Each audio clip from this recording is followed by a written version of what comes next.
Hello everyone, I am Ross and I welcome you all. Today we are discussing this question that why should you attempt all those questions where you have successfully eliminated two options. We have taken these options, we have taken this question because a lot of students, aspirants have this doubt that how many questions should they attempt during examination. I know personally one of my friends, she only attempted around 70 questions last time and she couldn't get through. So let's look at it mathematically, that what is the right kind of a strategy. Okay. Before that, I would like to tell you that why we are taking this question, because this is actually a part of our program called Dhyan. Okay, this is part of our program called Dhyan, where on Telegram we are discussing last 10 years questions and a lot of strategies, lot of observation and patterns of UPSC prelims examination. Every year 2-3 questions are being repeated from previous questions that we are discussing right now, so that this is a part of that. Feel free to join there. And so let's start the discussion here, analysis. Basically this is the pattern of question. Okay, like this, there is a statement here and there are 4 options. So let's say this is third statement. The question is why are dew drops not formed on cloudy night? If you have eliminated at least one option, for example, clouds deflect the blowing wind on ground level. So this statement is so absurd, you are like, this can't be there. So this is a case where you eliminate one option, and this will create possibility, 4 possibilities will create. So we'll discuss in the next slide. So the possibility is like 4 possibilities. In the first possibility, you have eliminated only one option, or 0 option. So in 0 option, the probability is getting the right answer is 25%, and if you have eliminated one option, 33% probability. If you have eliminated 2 options, basically the probability is now 50% getting right answer, and 3 we don't know. So basically the second variable is how much negative penalty you are getting for the wrong answer, that is 33% in this case, UPSC. And the third factor is actually here is luck factor, that is decided by total number of questions that you are attempting. If you are attempting more questions, the chances are very high that your actual marks or the probability will actual result will come to these numbers. Okay, these all numbers will be then it will come closer to the number. So let's say that let's discuss the first case. The first case is 0 options eliminated. In this case, if you do the maths, basically let's say there are 100 questions, and instead of 2 marks, let's say that only 1 mark has been awarded for the right answer, and the penalty still attracts 33% negative marks. So in this case, you will see that why I have taken only 1 mark, because it will the answers will come in percentage actually. Okay, all those things can be understood in percentage. How much basically we are calculating the total marks that is varying because we are taking the risk. And in the first case where 0 options have been eliminated, it is coming 100 into 1 by 4 is the right number. The question that will be right in 25 questions, and you are getting 1 mark for each right answer, and you are getting -1 by 3 for the wrong answer, that is again -25. So basically if you are taking risk, you are getting overall 0. If you don't know the answer of any question and you're still marking all the options, then you are getting overall 0. Okay, and this is surprising, because in the next case, if you have only one option, as we discussed earlier, you are actually getting 11% more marks. Okay, overall the same maths are there, same formula. And this is interesting, if you have 2 options, your marks increases by 33%.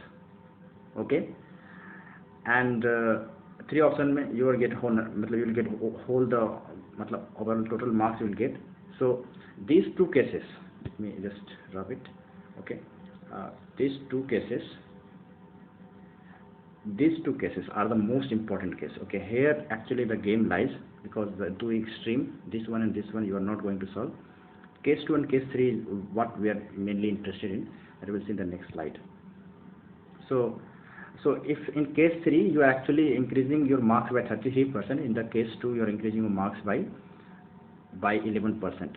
But the tricky thing is, the number of questions is not exactly 100 that in case 2 and case 3 will lie. It will lie around 10 to 12 questions, and that is where the trick lies, because since the number of cases are low, and it will, so the result will vary, because the total number of random events are less, and hence the probability of getting the answers will not be ideal. It will vary on different attempts. Someday you will be extremely unlucky, and someday you will be extremely lucky. So for that we will actually calculate the luck factor now. Okay, so for that to calculate, we are going to calculate that this thing. Since every right answer attract 1 marks, and every wrong attract minus 1 by 3, and maximum possible marks is 100. So for every wrong answer you are actually losing 4 by 3 marks, 4 by 3%, because 1 mark is you will be losing because you have missed the right answer, and 1 by 3 for the penalty. So, and the thing is, the generally out of 200 marks the cutoff is around 110, so it's around 55%. So you should calculate during exam time how much question have you marked, are you reaching here with the number of questions that you attempted, and based on that you take the risk. So the interesting thing here is, since in the case 2, say case 1 mein to if you are taking the risk is already 0. So if you are taking the risk, any form of bad luck will actually make your marks negative overall. So it's stupid to take risk here. But in case 2 and case 3, case 2 may, if you're getting 100 by 9 marks, basically 11% marks you are getting more, but we are calculating here how much questions are there that you will that you have a room, because you have a room to mark wrong, so that overall marks is 0. Okay, and that comes around 8.3% marks. And in case 3 it comes around 25% of the question. So basic thing is, suppose let's discuss the case 3. If you have 10, because what will happen during examination, let's say there are 100 questions. Out of 100 questions, you will be like sure of 40 to 50 questions that I know you know the answer. There will be 10 such questions where which will fall under this case 2, and 10 such questions will fall under case 3. And the thing is, out of 10 questions, if only 8% deviation is allowed, so it's not even one question. Actually, if you like out of since the probability is for the, what was the probability? Yeah, for case 2 the probability was 33%, right? So 7 questions will be marked wrong and 3 questions will be marked right, lump sum. And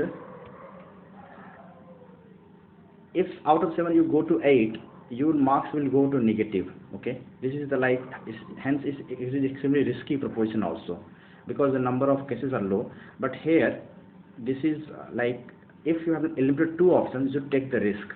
Okay, because the theory says that if randomly 5 will be right and 5 will be wrong, and it gives you room of committing 25% more wrong, and if you're lucky enough, you will get even, maybe it can allow you to mark 2 more questions wrong basically.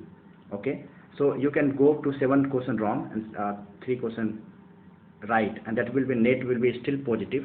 But or if you're lucky, so this could be exactly reverse. You will get more marks.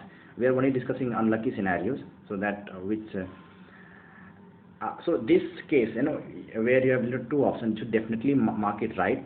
You can take the risk in this case number 2, because if you are not still reaching there, so there is still a chance of increase in marks by 11%. So based on that, you can take the risk. And this is all for today. Thank you.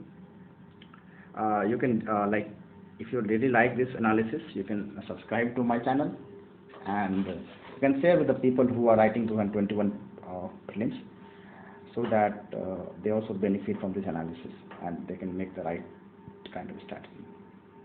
Thank you.